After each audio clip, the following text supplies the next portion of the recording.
Pirates, the closedown. China, fighting in the cities. Vietnam, allies for America. French earthquake, village shattered. Good evening. Very soon now, at midnight exactly, this piece of paper will end the way of life for an awful lot of people. It's the Marine Broadcasting Offences Act, the weapon the government has finally produced to kill the pirate radio stations and force them off the air. The pirates broadcast from outside the 3-mile limit, so the government's got no direct power over them. What the Act says, in effect, is that anyone who in any way helps the pirates by working for them, by placing advertisements, or by supplying them with any food or equipment is committing a crime. Already at 3 o'clock this afternoon, one of the best-known and most powerful of the pop pirates closed down. Radio London, the mast with the most, as it called itself, surrendered and went off the air. Big L time is 3 o'clock, and Radio London is now closing down.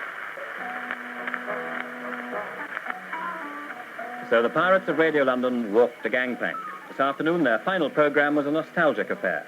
Messages of thanks and farewell to the advertisers and the fans. A tug stood by, ready to take off the disc jockeys and engineers. Every DJ agreed it was a sad day. So did teenagers in Carnaby Street. Ivor Mills spoke to them. You just heard Radio London go off there. What do you think of it? I think it's ridiculous, Why? really. Well, Do you listen to it much? yes. What are you going to do now? All the time. I don't know. I suppose listen to the BBC instead, you know.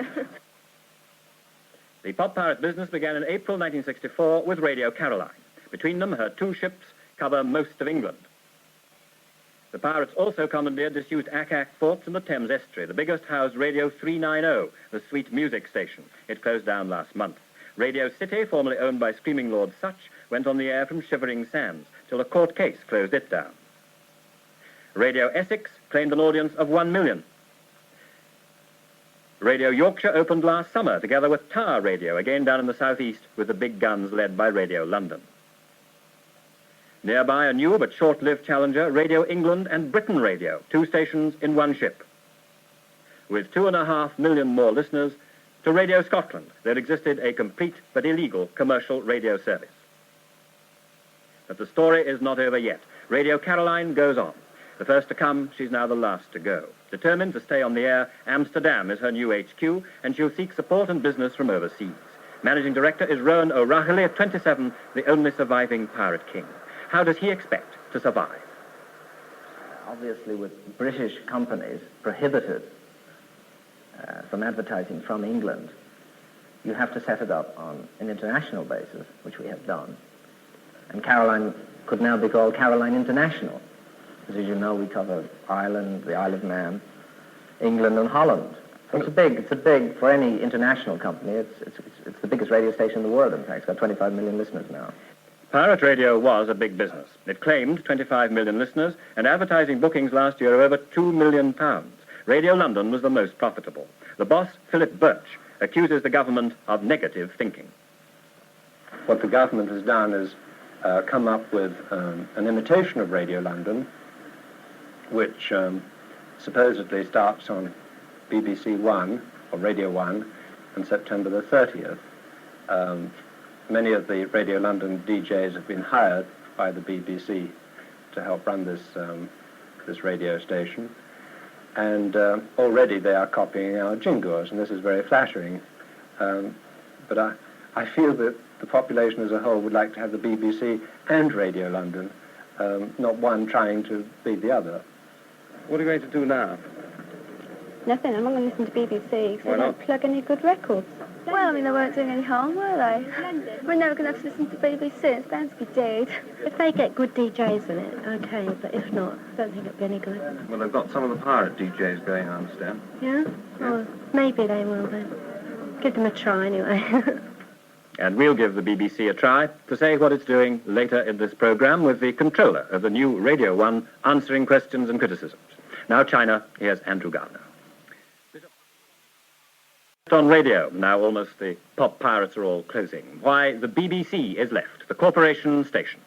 Breaking the habit of a lifetime, we've asked a BBC man to this studio, Mr. Robin Scott, the controller of the new BBC Pop Radio 1. With him, George Fitch. Well, Mr. Scott, how is the BBC going to fill this gap in our lives? Well, we're going to try very hard to do so, and we're not going to do it by absolutely trying to do a slavish imitation of anybody else. But I should say we've been straining a bit the leash to be able to do this for some time, in fact. The marriage at the moment within the light program between the pop programs and the Dales, for instance, and the morning stories and all the rest of it is not always a very happy one. It means you really can't get your presentation moving fast in a continuous sort of way right through the day. And this, of course, we're going to be able to do. But we won't have continuous pop music, will we? We will still have several hours of guff. Whatever you may call guff. I don't think it'll be guff. In fact, if you mean by guff live music, there will be some live music in there, or some BBC recorded music, but I think it will be also up that particular street, very largely. We're not, as I said, imitating slavishly, and we're not using a format. You know, most of the stations, the commercial pirate stations, have used formats of different kinds, formats which you can almost computer. You can slot in the top 20 or the top 40, whatever it may be, add your jingles and your commercials and so forth, and of course your professional DJs, and come up with a continuous program of this kind. They've been very popular, though, these pirate stations, and we do have two friends of theirs in the studio, Peter Phillipson and Harriet Crawley. Now, Miss Crawley, do you think that the BBC can take the place of your pirate radios? No, I'm afraid I don't think it can. I'm sceptical as to whether it's in a position to take over this sort of program. The charm of the pop program was its complete independence. And from what Mr. Scott has been saying, we're going to have between 7:30 and 10 o'clock of simultaneous broadcasting. And alas, one's experience of the BBC radio in the field of pop, in record roundabout and housewife choice and so on, is Aunt Philly's asking for her sort of Charleston record. And this sort of music is not for us. Mr. Phillipson? I'm right behind this. What I cannot see is how the BBC can possibly avoid the institutionalism, the fact that they have a big corporation behind them. Behind each DJ, there's at least one record player, there's at least 3 people planning the programs, and at least 5 or 6 actually saying, no, you have to kill this, or you have to kill that. Now, this means that the independence of the individual DJs will be compromised, because the pirate station DJs have had a lot of free play. And it was discovered when they started broadcasting, that this, in fact, meant their own personalities came out all the time. What they're saying, in fact, Mr. Scott, is the BBC is not switched on. Well, I hope we are, and I hope we've changed, and I hope we can show you that we've changed.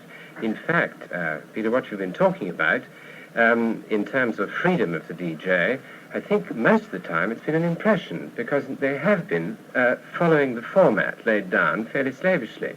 They have been riding this format extremely successfully, like good jockeys, and this is what it's all about. A disc jockey rides a format, basically, in American parlance.